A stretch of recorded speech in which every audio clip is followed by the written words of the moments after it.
Bonjour à tous et à toutes, ici Pharaoh Sadius. On se retrouve pour une petite vidéo du soir, pas très longue, c'est pour dire que je pense pas que je ferai d'avis sur Dragon's Dogma 2. Normalement, vous le savez, je sors mes vidéos avis assez rapidement, tout le monde l'a sorti, mais je l'ai pas sorti. Parce qu'en fait, tout simplement, j'ai une certaine lassitude avec ce jeu, en fait. Je n'arrive pas à m'investir dessus. Je n'arrive vraiment pas à m'investir. J'ai même pas 30 heures dessus. J'étais à fond dessus les premiers jours. Et en fait, plus le temps passe, plus j'ai de la peine. Et je me dis, d'où est-ce que ça vient? D'où est-ce que ça vient? Parce que toute la recette est là pour me faire adorer. On est sur un monde ouvert où on doit explorer manuellement. On est sur un gameplay qui est relativement riche avec des combos et ce genre de choses, avec un bon gameplay, avec des compagnons qui ont des interactions et des trucs qui sont relativement cool. Mais pourquoi je n'accroche pas à Dragon's Dogma? Pourquoi je n'arrive pas à autant m'investir?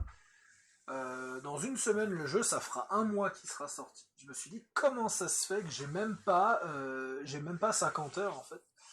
Et je pense, malheureusement, je peux pas trop le juger parce que j'ai pas fait grand chose. Je sais que le monde est énorme, mais je vais critiquer deux choses. Je vais pas donner de note. Je vais juste dire ce qui m'a dérangé. Je vais essayer de voir si j'arrive à m'investir ces prochains jours, mais j'ai l'impression que je vais le lâcher. J'ai l'impression que je vais le lâcher parce qu'avec tout ce qui sort prochainement, là, il y a la mise à jour de Wartel, il y a la mise à jour de Total War. Je pense que je vais certainement le lâcher. En fait, pour moi, le monde ouvert, il est trop grand pour ce qu'il propose.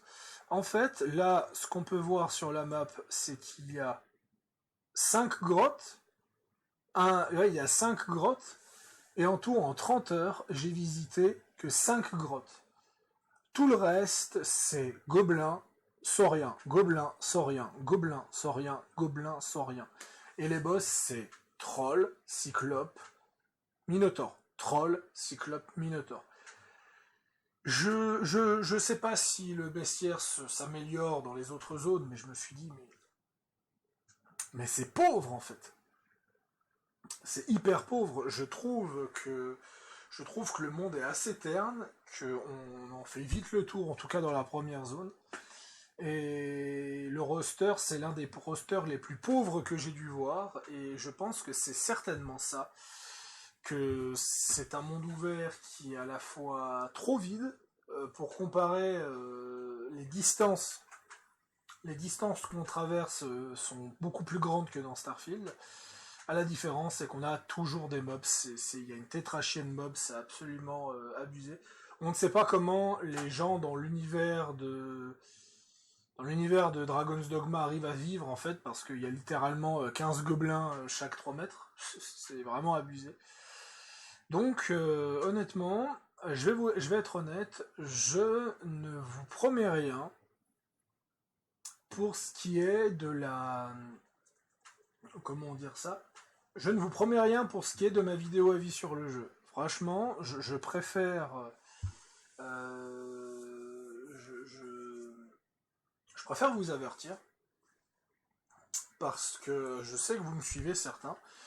Je sais que des gens attendaient certainement mon avis dessus, mais parce que j'avais commencé le jeu le jour de la sortie, et je suis pas déçu de mon achat. Mais je sais pas. Honnêtement, j'en ai aucune idée. Je voulais défendre ce jeu à la base, hein, je voulais vraiment le finir, tout et tout, parce que pour moi ce jeu aurait pu servir de tremplin pour ma défense contre les jeux Bethesda, tout et tout. Tout et tout, parce que la mise en scène est la même que les jeux Bethesda, hein, vraiment les personnages n'ont pas d'animation, n'interagissent pas, il y a de la mise en scène, certes il y a de la mise en scène, mais c'est de la mise en scène cinématographique liée à des cinématiques, hors cinématique c'est vraiment le même niveau qu'un jeu Bethesda, et ce genre de choses. Et graphiquement, je le trouve un peu en dessous d'un jeu Bethesda, et il consomme énormément. Là par exemple, si je me balade un peu en ville, là c'est marqué 30 FPS, là je suis à 30 FPS, j'arrive à atteindre les 40, et puis dès que je commence à me battre, alors là il n'y a pas d'ennemis, mais par exemple là j'ai lâché un boss, un boss juste ici. Là voilà, rien que d'être dans la forêt, je suis à 33, à 30 FPS. Je suis pas à 30 FPS stable.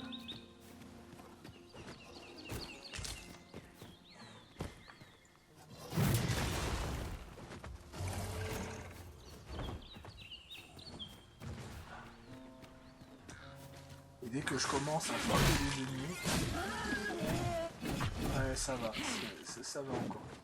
J'ai pas de problème avec le 30 FPS en général, si je suis à 30 FPS, mais des fois j'ai l'impression de descendre à 20, j'ai l'impression que ça rame pas mal. J'ai beaucoup de peine.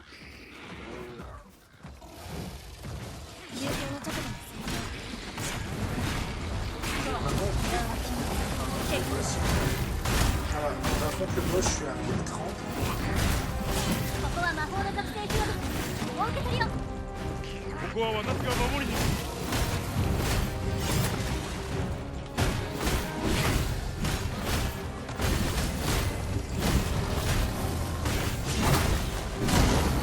Ah et voilà. Là je suis à 25 FPS.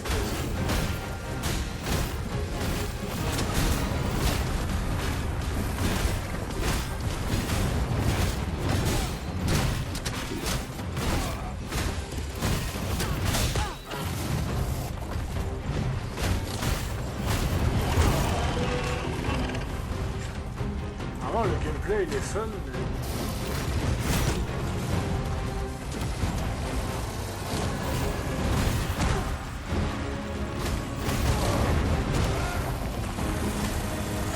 J'arrive pas, c'est un gameplay qui est très lourd aussi, c'est peut-être ça.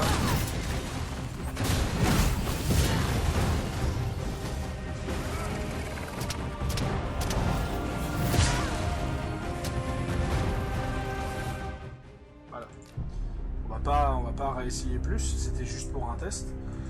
J'ai un peu joué n'importe comment, mais... J'ai vraiment cette espèce de manque de fluidité que j'ai sur ce jeu. Et je le trouve aussi très terne. Je le trouve qu'il est très terne, il est très réaliste dans sa patte, et je trouve en fait que il est quand même énormément vide, parce que le jeu ne veut pas que vous utilisiez de voyage rapide. Je respecte la proposition.